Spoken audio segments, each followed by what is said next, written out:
मित्रांनो, आपण यापूर्वीच्या काही तासांपासून सोर्सेस ऑफ ग्रोथ म्हणजेच आर्थिक वृद्धीचे स्रोत याविषयीची चर्चा करत आहोत.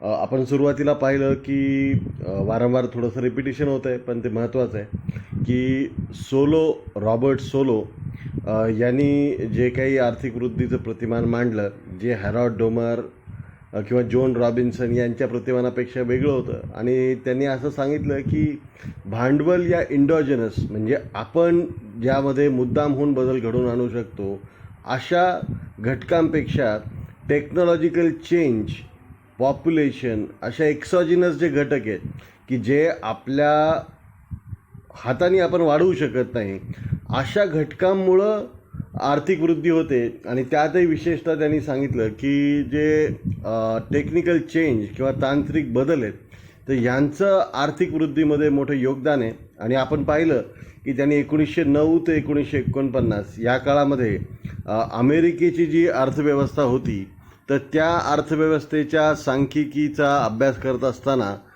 त्याला असं आढळून आलं की त्यापैकी जवळपास 87.5% इतक्या आर्थिक वृद्धीचं स्रोत किंवा इतकी मोठ्या प्रमाणामधली जी आर्थिक वृद्धी आहे तर ती तांत्रिक बदलामुळं झाली. यावर सोलोनी जे काय आहे तर ते आपलं मत मांडलं. आणि मग त्याच्या अभ्यासामुळं मग इतर अनेकांनी त्याच्यावर सोर्सेस ऑफ ग्रोथ म्हणजे आर्थिक वृद्धीचे स्रोत यावर अभ्यास करायला सुरुवात केली. त्यामध्ये डेनिसन असेल किंवा जार्गेन्सन आणि ग्रिलिश असतील, यांनीसुद्धा मग आर्थिक वृद्धीचे स्रोत सोलो म्हणतो इतकंच तंत्रज्ञानाचं महत्त्व आहे का या अनुषंगाने अभ्यास करायला सुरुवात केली. आणि त्यातूनच मॅक्रो इकॉनॉमिक्समध्ये किंवा ज्याला आपण ग्रोथ इकॉनॉमिक्स म्हणतो त्या आर्थिक वृद्धीच्या ह्याच्यामध्ये तांत्रिक अभ्यासामध्ये तांत्रिक बदलांना फार मोठं महत्त्व आलं. मग तांत्रिक बदलांच्या खोलात जाण्याची अहमयिका जी म्हणता येईल त्या काळातल्या अर्थतज्ज्ञांमध्ये लागली. आणि या अहमयिकेतूनच म्हणजे जे तांत्रिक बदल आहेत त्यांच्या आणखीन खोलात गेल्यानंतर त्यांचं जसं आपण मागच्या लेक्चरमध्ये पाहिलं की neutral and non neutral technical change म्हणजेच काय, तटस्थ आणि तटस्थ नसणारे किंवा अतटस्थ तांत्रिक बदल याविषयीची जी काही माहिती आहे तर ती आपण मागच्या ह्याच्यामध्ये बघितली. त्यामध्ये विशेषतः आपण हिग्सच्या मते काय तांत्रिक तटस्थता किंवा तटस्थ तांत्रिक बदलांचं काय स्वरूप आहे आणि हॅरॉडच्या मते तटस्थ आणि अतटस्थ तांत्रिक बदलांचं काय स्वरूप आहे यामधला जो फरक आहे तो आपण मागच्या तासांमध्ये बघितला. आपण बघितलं की हिग्सच्या मते की दोघांचाही म्हणजे भांडवल आणि मजूर किंवा लेबर आणि कॅपिटल यांचा वाटा तांत्रिक बदलानंतर झालेल्या जे काही आउटपुट आहे त्याच्यामध्ये त्यांचं योगदान हे कॉन्स्टंट असायला पाहिजे. असा जर बदल असेल की ज्यामुळं दोघांची मार्जिनल प्रोडक्टिव्हिटीचा जो प्रमाण आहे की सीमांत उत्पादकतेचं प्रमाण आहे ते जर समान असेल तर त्याला तटस्थ तांत्रिक प्रगती म्हणायचं, नाहीतर मग त्याला अतटस्थ तांत्रिक प्रगती म्हणायचं. तर या उलट आपण हॅरॉडच्या याच्यामध्ये बघितलं की हॅरॉडच्या मते सीमांत उत्पादकता जे प्रमाण आहे तेही समान राहायला पाहिजे आणि कॅपिटल आउटपुट रेशिओ आणि रेट ऑफ प्रॉफिट म्हणजे नफ्याचा दर या दोन्ही गोष्टी जर स्थिर असतील तर त्याला तटस्थ तांत्रिक प्रगती म्हणायचं.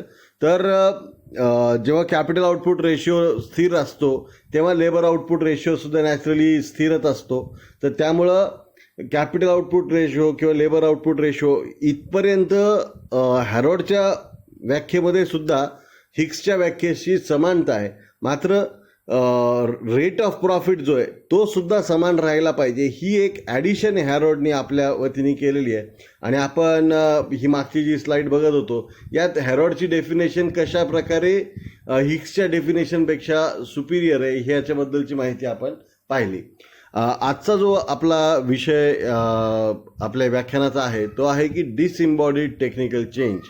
मग रॉबर्ट सोलो यांनी जे काही प्रतिमान मांडलेलं होतं तर त्या प्रतिमानामध्ये बऱ्यापैकी लोकांनी आणखीन खोलात जाऊन संशोधन करायचा प्रयत्न केला. आणि त्यामध्ये सुरुवातीचा पेपर ॲम्ब्रोविट्स नावाचे जे अर्थतज्ज्ञ होते त्यांनी लिहिला. त्यानंतर केंड्रिक आणि सोलो यांनी देखील तांत्रिक प्रगतीचं आर्थिक वृद्धीमधील योगदान मोजण्याचा प्रयत्न केला आणि त्यावेळेस त्यांनी काय केलं, तांत्रिक प्रगतीला डिसइम्बॉडीड म्हणजे बिगर अंगीभूत तांत्रिक प्रगती अशा प्रकारचं स्वरूप तिचं मांडलं. आता बिगर अंगीभूत किंवा हा मराठी शब्द आहे आणि याला इंग्लिशमध्ये म्हणतात डिसइम्बॉडीड टेक्निकल चेंज. आता हे काय आहे डिसइम्बॉडीड किंवा बिगर अंगीभूत तांत्रिक बदल, तर त्याबद्दलची माहिती बघूया की disembodied technical change is purely organisational which permits more output to be produce from unchanged input without any new investment.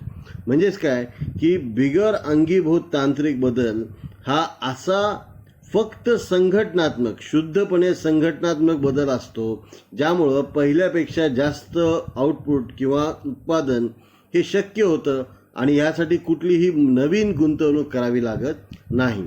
It refers to any kind of shift in the production function that leaves balance between capital and labour undisturbed in the long run. म्हणजे आता इथं तुम्हाला लक्षात आलं असेल की हा जो बिगर अंगीभूत तांत्रिक बदल आहे, हा तांत्रिक बदल मशीन्समध्ये नसतो, तर हा बदल कशामध्ये असतो, ऑर्गनायझेशन किंवा संघटनामध्ये असतो. आता इथं संघटनाचा अर्थ एखादी संघटना किंवा ऑर्गनायझेशन असा नाही. इथं संघटन म्हणजे how you organise your production.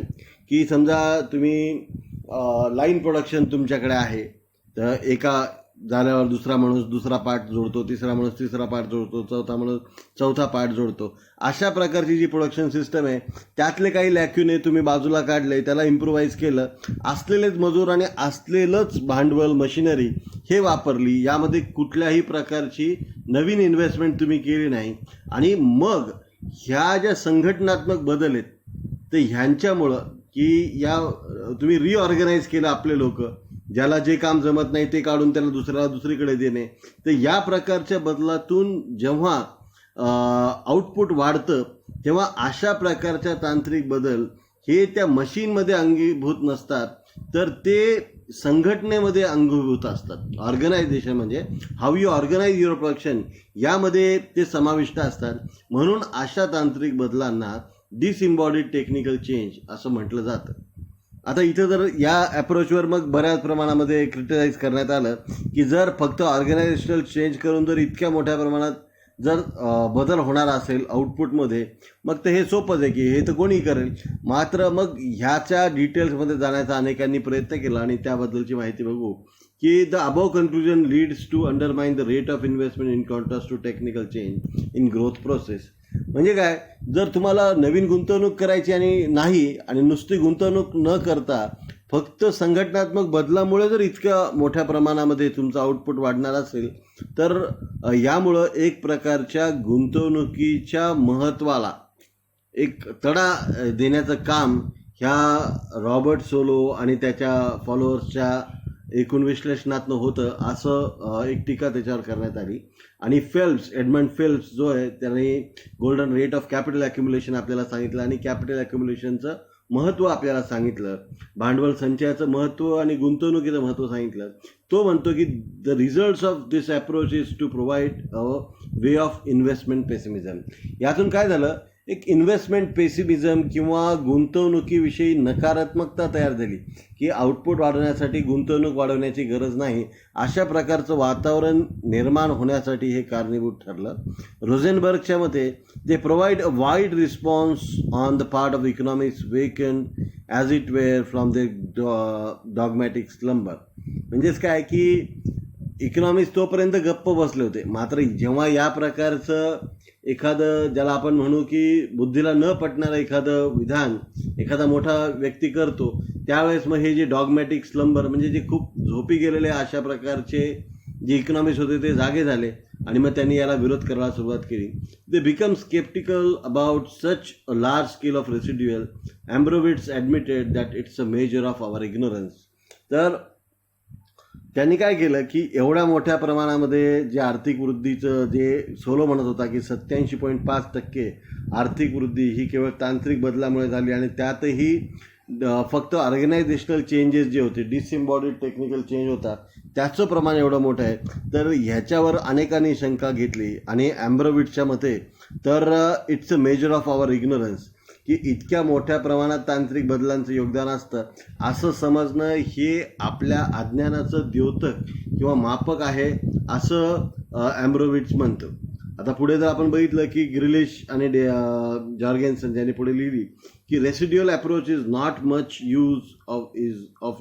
Use in understanding the growth process as it is based on the concept of a production function which is not very useful if it were not a stable function and if there are large unexplained shifts in it.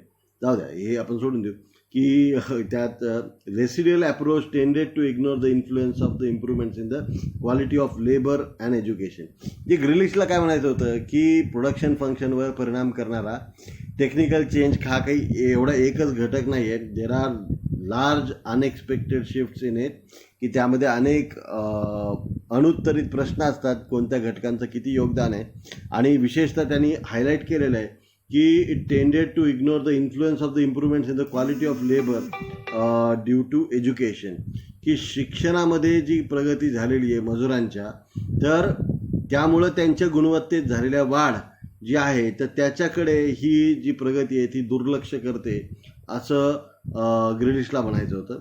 त्याचबरोबरीनं त्याला असं इतरांनी अशी टीका केली की it's based on the unrealistic assumption of perfect competition, constant return to scale आणि homogeneity of capital stock. Denison, Kendrick, Griliches try to quantify and break down the residual into further components.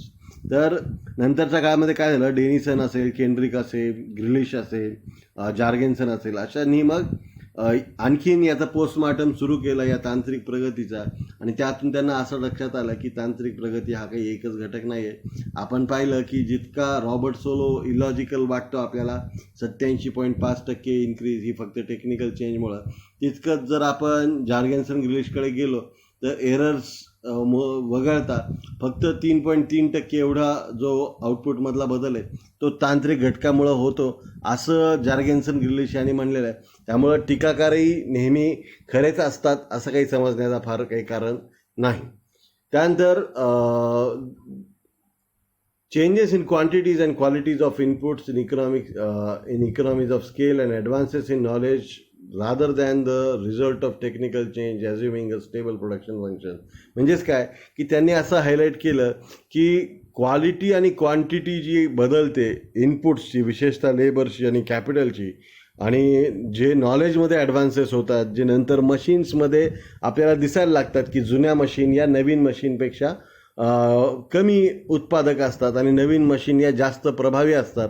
मग त्या मशीनमध्ये अंगीभूत असणारा जो तांत्रिक बदल आहे तो त्या काळातल्या तत्कालीन जे तांत्रिक ज्ञानामधली जी ॲडव्हान्समेंट आहे, की तांत्रिक ज्ञानातली जी सुधारणा आहे ती त्या वेळच्या नवीन मशीन्समध्ये असते.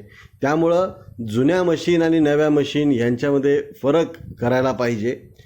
जुनं ज्ञान आणि नवीन ज्ञान, जुने मजूर आणि नवीन मजुरांची उत्पादकता ह्याच्यामध्ये प्रामुख्याने त्यांच्या नॉलेजमध्ये झालेली जी ॲडव्हान्समेंट आहे तर तिचं फार महत्त्व असतं असं नंतरच्या अर्थतज्ज्ञांनी सांगितलं. आणि मग ह्याच्यातूनच एक वेगळ्या ॲप्रोचला रॉबर्ट सोलोनी काय केलं, स्वतःचा जो ॲप्रोच होता टेक्निकल चेंजचा तो त्याला मॉडिफाय केला आणि त्या मॉडिफाय केलेल्या ॲप्रोचमधनं एक नवीनच गोष्ट त्यांनी पुढे आणली, ती म्हणजे एम्बॉडीड टेक्निकल चेंज.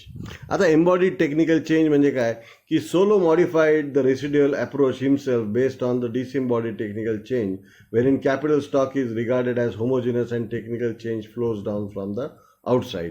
की तांत्रिक बदल जो आहे तर तो कुठल्याही प्रकारच्या मशीनमध्ये किंवा गुंतवणुकीत बदल न करता फक्त संघटनात्मक बदलामुळे, एक्सोजिनस घटकांमुळे होतो असा जो त्याचा अप्रोच होता तो त्यांनी मॉडिफाय केला. आणि कान आणि मॅथ्यूज यांनी पुढे त्यात एक्सप्लेनेशन केलं की हा जो नवीन अप्रोच होता ज्याला तो काय म्हणतो एम्बॉडीड टेक्निकल चेंज, आपण याला सोप्या भाषेत सांगायचं झालं change is built in the machines. की नव्या समजा 10 वर्षापूर्वी वापरली जाणारी एखादी मशीन असेल आणि आत्ताची मशीन असेल यांची उत्पादकता वेगवेगळी असते. समजा 10 वर्षापूर्वी वापरणारं जे एखाद्या गाडीचं इंजिन असेल, समजा एकच मॉडेल आपल्याकडे की 10 वर्षापूर्वीची इनोव्हा आणि आत्ताची इनोव्हा यातला फरक काय, तर त्याच्या मायलेजमध्ये फरक होणार आहे, तर त्याच्या जे काही पोल्युशन होतं त्याच्यामुळं, तर त्याच्यामध्ये बदल होणार आहे. मग हा जो बदल आहे तर ती इनोव्हा आणि ही इनोव्हा म्हणायला दोन्ही एकच गाडी असेल, मात्र त्यांच्या अनेक घटकामध्ये बदल झालेला असतो. ही इनोव्हा जुनी होऊ शकत नाही, जुनी इनोव्हा नवीन होऊ शकत नाही. त्यामुळं मग या दोघांच्या ॲव्हरेजमध्ये फरक पडणार आहे, दोघांच्या पोल्युशन तयार करण्याच्या कॅपॅसिटीत फरक पडणार आहे, दोघांच्या कम्फर्टमध्ये फरक पडणार आहे. मग हा जो बदल आहे, हा जो नवीन बदल ह्या नवीन गाडीमध्ये इम्बॉडीड आहे किंवा अंगीभूत आहे. तर यामुळं अशा बदलाला काय म्हणायचं, अंगीभूत तांत्रिक बदल म्हणायचं, असं हान आणि मॅथ्यूज यांनी सांगितलेलं आहे. In this model a new capital accumulation is regarded as the vehicle of technical change. Technical change increases the productivity of machineries built in the period compared with machines built in the previous period, but it does not increase the productivity of machines already in existence. म्हणजेच काय की आता हा जो तांत्रिक बदल आहे हा नव्या गुंतवणुकीमुळं होतो आहे, आणि नव्या गुंतवणुकीमुळं जे आपण नवीन मशीन्स घेतलेल्या आहेत की त्यांची प्रोडक्टिव्हिटी हा आधीच्या मशीन्स ज्या आपण घेतलेल्या आहेत त्यांच्यापेक्षा जास्त चांगल्या आहेत. आणि या नव्या मशीनची जरी उत्पादकता वाढलेली असली तरी याच्यामुळं जुन्या मशीनची उत्पादकता वाढत नाही. ज्या machines which are already in existence त्यांची उत्पादकता वाढत नाही. Technical change is built in new machines, की हा जो तांत्रिक बदल आहे हा नवीन मशीनमध्ये तयार केलेला आहे, म्हणजे त्यामध्ये अंगीभूत आहे. Machines alterably embody the technology of their date of construction. Machines built in different dates are therefore qualitatively dissimilar and cannot in the general case be aggregated into single measure of capital. म्हणजेच काय की ज्या machine वेगवेगळ्या डेट्सला तयार केलेल्या आहेत त्यांच्यामध्ये अंगीभूत असणारं तंत्रज्ञानसुद्धा वेगवेगळं आहे, आणि त्यामुळं ह्या दोन्ही मशीनला जे आपण प्रोडक्शन फंक्शन लावणार आहे की इतकं कॅपिटल वापरल्यावर, इतका लेबर वापरल्यावर आपल्याला मिळणारं आउटपुट, त्याचं जे प्रोडक्शन फंक्शन आहे तर ते वेगवेगळं असायला पाहिजे.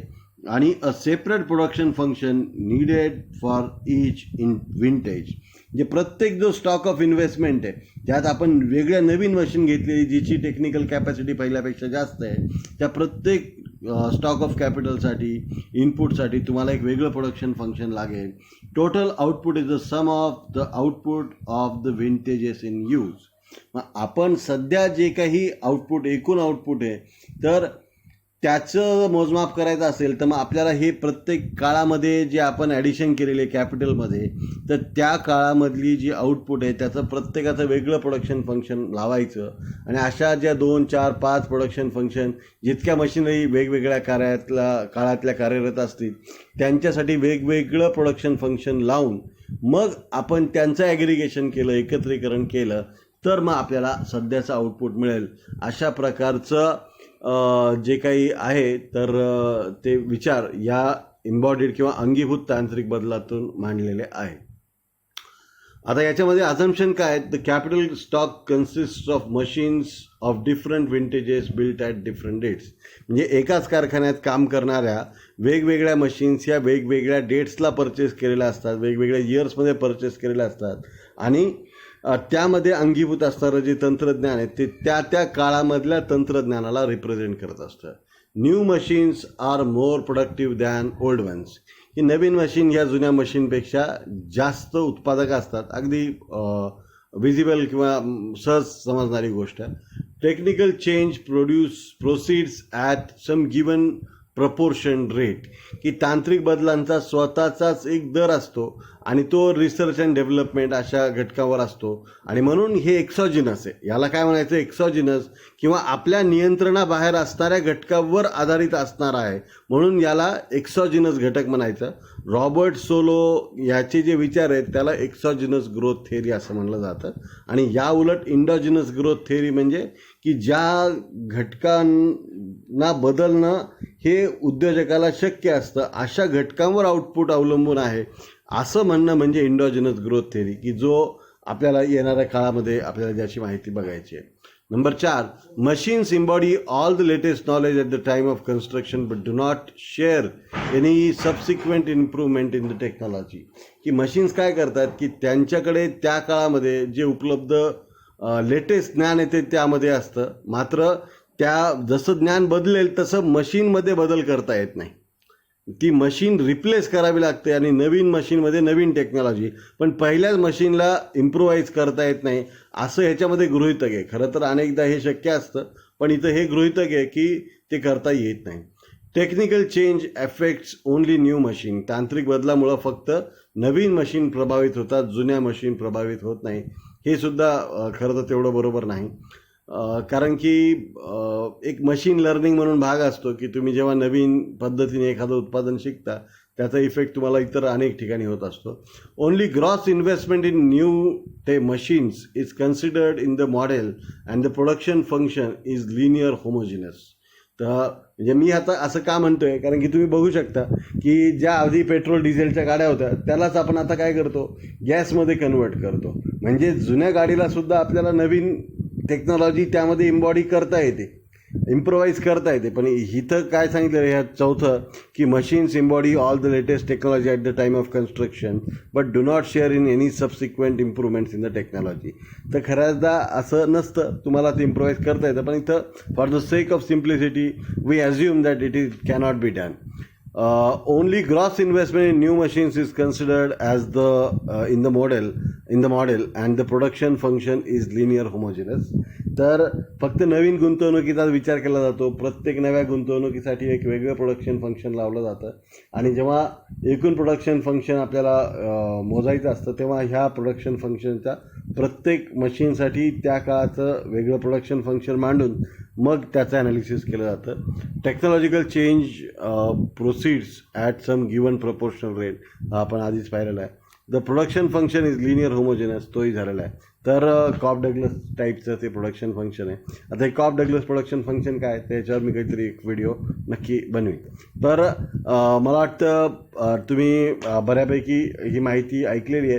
तुम्हाला फक्त एवढं जरी लक्षात राहिलं की डिसइम्बॉडीड टेक्निकल चेंज काय असतो आणि इम्बॉडीड टेक्निकल चेंज काय असतो, तर डिसइम्बॉडीड किंवा बिगर अंगीभूत तांत्रिक बदल हा फक्त ऑर्गनायझेशनल बदल किंवा संरचनात्मक बदल असतो. तुम्ही तेच मजूर, तेच भांडवल, त्याच मशिनरी, तेच प्लांट वापरून त्याला नीट रिऑर्गनाईज करता, चुकीचं काम करणाऱ्याला पनिश करता, चांगलं करणाऱ्याला काहीतरी बक्षीस देता आणि अशा बदलातून जेव्हा तुम्ही प्रोडक्शनमध्ये चेंज घडवून आणता, so this is due to the disembodied technical change or merely organizational change that lead to increase in production. तर या उलट इम्बॉडीड टेक्निकल चेंज म्हणजे काय, तर असा तांत्रिक बदल की जो त्या काळात तयार झालेल्या मशीन्समध्ये इम्बॉडीड असतो किंवा त्यांच्यामध्ये तो अंगीभूत असतो. अशा बदलाला आपण काय म्हणत असतो की अंगीभूत तांत्रिक बदल किंवा इम्बॉडीड टेक्निकल चेंज. तर एवढं जरी तुमच्या लक्षात राहिलं तरी बाकी त्याची टीका किंवा ह्याच्यातनं काय होतं त्यातनं काय होतं, टीकेमध्ये विशेषतः डिसइम्बॉडीड टेक्निकल चेंजवरील टीका आपल्याला लक्षात घेणं गरजेचं आहे की त्यामुळं इन्व्हेस्टमेंट पेसिमिझम तयार होतं असं एडमंड फेल्प्स म्हणतो. आणि मग या व्हॅलिड टीकामुळं मग सोलोला एम्बॉडीड टेक्निकल चेंजकडे यावं लागलं. तर तोही महत्त्वाचा भाग आहे. तर डिसइम्बॉडीड टेक्निकल चेंज, त्यानंतर त्याच्यावरील टीका आणि एम्बॉडीड टेक्निकल चेंज या तिन्ही कन्सेप्ट म्हणून तुम्हाला लक्षात राहणं गरजेचं आहे.